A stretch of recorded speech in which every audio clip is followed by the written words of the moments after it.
It's always nice to be in Iceland. I'm here primarily to discuss the different issues related to developments in the Arctic region and the Arctic Council, but I was asked whether I could make just some remarks on what's happening in Europe, European Union, Sweden's experience, and then I would be more than happy to have questions and discussions, because that is normally more rewarding. As was alluded to, I happened to be Prime Minister of Sweden some time ago, and that was when we decided to change course and apply for membership of the European Union. We did so, we negotiated during a couple of years, and we had a referendum in the autumn of 1994 when membership of the European Union was approved by, has to be said, a very slight majority.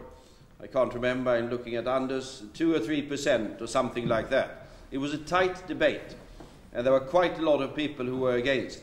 And a year ago or so, I had reason to go back and look at the final television debate that we had before the referendum vote. And it was me and the then leader of the Social Democratic Party, Ingvar Carlsson, against two representatives of the no side. And it was instructive to listen to the debate as it was at that particular time, because there were all sorts of horror scenarios that were described of what would happen to Sweden, and how we would lose all influence, and how our economy would go down the drain, and how we would be dragged into some sort of nuclear schemes, be that nuclear power or be that nuclear weapons, by the Americans or other equally evil forces. Well, if we look at the record since then, and we've been then full members since 1995, 1st of January 1995. We now have a situation where, and I was asked on television here yesterday, whether we have any political parties that are still opposed to the membership of Sweden in the European Union. The answer to that question is yes, we do. We have the former Communist Party that calls itself the Party of the Left, which in its program, I think, still is against our membership. They are slightly ashamed of this particular position, and they never express it in public, and at least the leadership of the party thinks it's a stupid position they still have. It's a remnant of the past. We have a new party to the extreme right, which is called Sweden Democrats, which is sort of more xenophobic thing, not a very important one. They are essentially against all foreigners and against the world in general terms. And that makes it fairly easy, and since sort of the European Union is foreign and part of the world, they are cordially against it. So we have sort of remnants of this on the extreme ends of the political spectrum. But if you look at opinion polls, it's quite remarkable. I said that the referendum vote was by a rather thin margin. Today, if you would go out and ask people what they think about Sweden's membership in the European Union, they will probably look at you and think you are fairly strange, because it has become part of our political system. It is something that we are part of fairly naturally. And I was even surprised myself with the result of one of these opinion polls that the European Commission does all over Europe, called Eurobarometer, where they sort of measure public opinion all through the 27, soon to be 28 countries. And they ask the question, do you feel yourself like a citizen of Europe? That's an important question. Do you feel yourself as a citizen of Europe? And I think the average in the EU was something in the order of 60, something like that. Then you have an element of no and an element of don't know. Sweden was 73. We are now among the countries where we have the highest portion saying they feel themselves as European citizens. They still feel themselves as Swedes. No question about that, very much so. But they have come to understand that we live in a world where you can have several different identities on different levels. In terms of economic development, Sweden has had 20 rather successful years, after we had 25 years that were less successful. Distinctly unsuccessful, to be precise. You might ask, is this caused by the fact that we entered the European Union. That would be to simplify things somewhat too much, because we also undertook quite a number of rather fundamental economic reforms and restructured our economy in different ways. Would this have been possible without membership of the European Union? Yeah, perhaps, but it would have been more difficult. And there is no question that it has been facilitated by the fact that we entered the European Union. Because we've had 20 years when we have had a rather remarkable expansion of our foreign trade. And you might think that lots of that has to do with the expansion of China and India and Brazil and whatever. Yeah, it has to some extent. But you would also see that most of that is related to the fact that we are trading more with our neighbors inside the European Union, and the deepening of European integration, economic integration, has played a role in that. We were lucky, well, for a number of reasons, of course. We entered the European Union at that critical phase in European history when the Iron Curtain had come down. And that was, of course, also the reason why we entered at that particular time. It had been somewhat more difficult prior to that. And we have been among the countries inside the European Union that have been driving the accession process since then. And what has been happening during these 20 years has indeed been rather remarkable. The European Union has gone from, when we entered, it was 12 members, we made it into 15 together with Austria and Finland, to the 27 today.